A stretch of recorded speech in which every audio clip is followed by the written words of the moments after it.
జమ్మూ కాశ్మీర్లో గల పెహల్గాంలోని పర్యాటకులపై ఉగ్రవాదులు దాడి చేశారు. ఈ దాడిలో 27 మంది అసూల బాసారు, అనేక మంది గాయాల పాలయ్యారు. నన్ను కూడా చంపేయండి, నాకు ప్రతికాలని లేదు, నన్ను చంపేయండి. నేను నిన్ను చంపను, నువ్వు వెళ్ళి పని చేసింది ఎవరు అనేది మీ నాయకుడికి చెప్పు. హాయ్ ఫ్రెండ్స్, నేను మీ ఐఎన్ఆర్ మిత్ర. 79వ స్వాతంత్ర దినోత్సవ వేడుకల్లో అమలాపురంలోని డిపిఎస్ స్కూల్ విద్యార్థులు ఎంతటి చక్కని ప్రదర్శించారో చూడండి.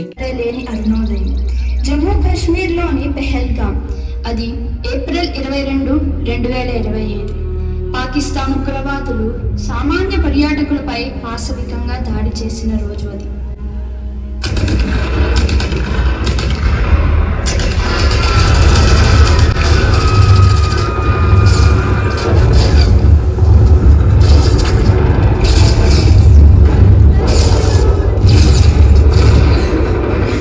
నన్ను కూడా చంపేయండి, నాకు ప్రతికాలని లేదు, నన్ను చంపేయండి. నేను నిన్ను చంపను, నువ్వు వెళ్ళి పని చేసింది ఎవరు అనేది మీ నాయకుడికి చెప్పు. భారతదేశంలో జమ్మూ కాశ్మీర్లో గల పెహల్గాంలోని పర్యాటకులపై ఉగ్రవాదులు దాడి చేశారు. ఈ దాడిలో 27 మంది అసూల బాసారు, అనేక మంది గాయాల పాలయ్యారు. 2025 ఏప్రిల్ 22వ తేదీని దేశం ఎప్పటికీ మర్చిపోదు.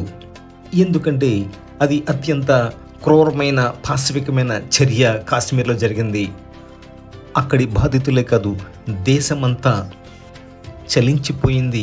అన్ని హృదయాలు రోధించాయి. పహల్గాం దాడులు తెలిసిన క్షణమే దేశమంతా విలపించింది. గర్భంలో మోసి గుండెలపై పెంచిన బిడ్డను కోల్పోయిన ఆవేదనతో తల్లులు తల్లడిల్లిపోయారు. దేవుడా, ఏమిటి పరీక్ష అంటూ ఆ తల్లులు రోధించారు. వారి కన్నీళ్లు నేలపై జారిపడి మట్టి తడిసిపోయింది. తమ బిడ్డలు తిరిగి సజీవంగా రారనే నిజం తెలిసి నేల కూలారు ఆ తల్లులు. కళ్ళెదుటే తమ భర్తలపై కాల్పులు జరిపారు ఆ దుర్మార్గులు. మంగళసూత్రం మెడలో మెరుస్తున్న హృదయం మాత్రం శూన్యమైపోయింది. ఒక్కసారిగా జరిగిన షాక్ నుంచి తేరుకుని నన్ను కూడా చంపేయి, నా భర్తతో పాటు నన్ను కూడా చంపేయి అంటూ రోధించారు.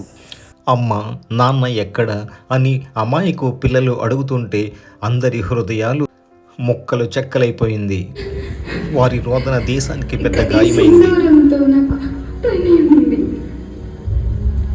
అరే, ఏం చేస్తున్నావు నువ్వు? ఆ సింధూరాన్ని చెరిపేయొద్దు. ఈ సింధూరం ఆడవాళ్లకు అలంకరణ మాత్రమే కాదు, అది భారతదేశం యొక్క గౌరవానికి, సంస్కృతికి ఒక సూచన. ఆ కుంకుమ కోసం, భారత నారీమణుల గౌరవం కోసం మన దేశం ఒక సమాధానం చెప్పబోతోంది. అదే ఆపరేషన్ సింధూర్.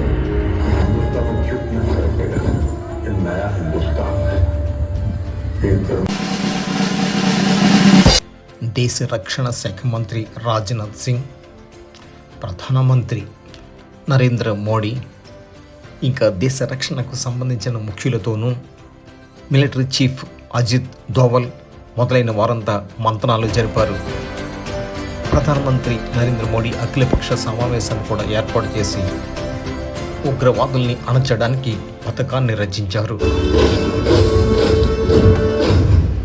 నేను కల్నల్ సోఫియా ఖురేషి, నేను వింగ్ కమాండర్ యోమికా సింగ్. क्या आप इस मिशन के लिए तैयार हैं? नहीं सर। क्या बदले के लिए आपका खून खोल रहा है? नहीं sir. Commanders, who are we? Indian Army sir. Indian Army ने जंग शुरू नहीं की थी, but we will bloody hell finish it. Yes sir. How's the Josh? Hi sir. How's the Josh? Hi sir. I said how's the Josh? Hi sir.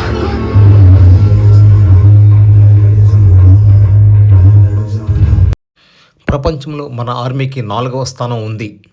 Bharat వద్ద కేవలం army కాదు, క్షిపణి వ్యవస్థ కూడా బాగా ఉంది. ప్రపంచానికి తెలియజేయడం ఇదే సమయానిక పర్యాటకులపై కాల్పులు జరిపి సింధూరం చెరిపేసిన శత్రువులపై దాడి చెయ్యడమే మన ముందున్న కర్తవ్యం అంటూ సైనిక పటాలం రెచ్చిపోయింది. దేశంలోని సైనికులు, గన్మెన్లు, వింగ్ కమాండర్లు సిద్ధమైపోయారు ఆపరేషన్ సింధూర్కి. ప్రతి అడుగులో గర్వగీతం, గుండెలో గర్జన ప్రతీకార రాగం. భూమి తల్లి హృదయం తడబడగా ఆకాశం తల వంచింది గౌరవంగా. కన్నీటి వెనుక ధైర్య జ్వాల, ప్రతి అడుగులో త్యాగ కిరణాలు. కవాతు శబ్దం వినిపించినప్పుడల్లా దేశమంతా గుండె ఒక్కటై కొట్టుకుంటోంది. ప్రతి శ్వాసలో రగిలే గర్జనం.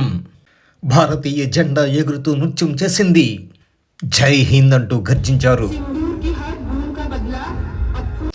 ఒక్కో అడుగు జై హింద్ గీతం, ఒక్కో శ్వాస విజయ సంకేతం. కవాతు శబ్దం వినిపించినప్పుడల్లా దేశం మొత్తం లయలో మునిగిపోతుంది.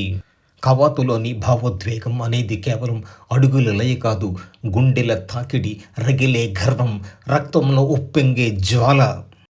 వెనక్కి అడుగు లేదు, ధైర్యమే శరణ్యం, రక్తపు జ్వాలే నడకకు తాళం, ప్రతీకారమే గుండెకు కంఠం. పక్షం రోజుల సహనంతో ప్రతీకారం మొదలైంది.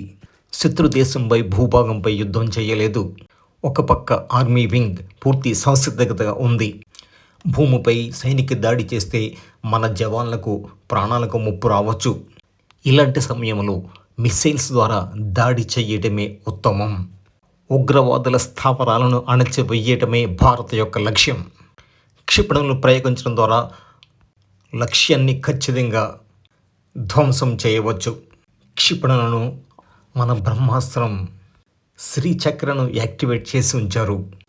S-400 మిసైల్స్తో దాడి చేసి లక్ష్యాన్ని ఛేదించేశారు. పాక్లోని 9 ఉగ్రవాద శిబిరాలపై S-400 రాకెట్లు విరుచుకుపడి 9 శిబిరాల్ని నేలమట్టం చేసేశాయి. ప్రతీకార గర్జన స్వాతంత్ర గీతమై నారీమణుల హృదయం ఉప్పొంగిపోయింది. భరతమాత గుండె గర్వమై మోగింది. ఊరూర ఆనందం వెల్లివిరిసింది. జై హింద్, జై జవాన్ అంటూ ప్రతిధ్వనించింది దేశమంతా. కుంకుమ తిలకమై ఎర్ర వెలుగు జ్వలించే వీరనారి కళ్ళల్లో గర్వగంగ ప్రవహించింది. ఆనందంగా గొంతులు వేయగా ధరణి విజయ జెండా ఎగిరింది గగనంగా. కడలి అలలవని ఊగిపోయారు హర్షధ్వానాలు చేస్తూ. గుండెలో గర్వగంగ ఉప్పొంగుతూ విజయ జెండా రెపరెపలాడేలా నాట్యం చేస్తున్నారు ఈ DPS విద్యార్థులు. వారి అడుగులు కేవలం నృత్యం కాదు, వీరి తల్లిదండ్రుల గర్వ కదలికలు. వారి కళ్ళ వెలుగు కేవలం ఆనందం కాదు, దేశభక్తి జ్యోతి. విద్యార్థుల కదలికల్లో ధైర్య గీతాలు వినిపిస్తున్నాయి. చిరునవ్వుల్లో ప్రతీకార విజయం మెరిసిపోతోంది. అలల మాదిరిగా గొంతులు వేస్తూ భరతమాత పూలదండ అర్పిస్తున్నట్లుగా ఉంది. వారి అడుగుల్లో గర్వం, వారి కళ్ళల్లో జ్యోతి ప్రస్ఫుటంగా కనిపిస్తుంది. చనిపోయిన వాళ్ళ నుదిటిన దిద్దిన సింధూరం ఎప్పటికీ నిలిచి ఉంటుంది. జై హింద్.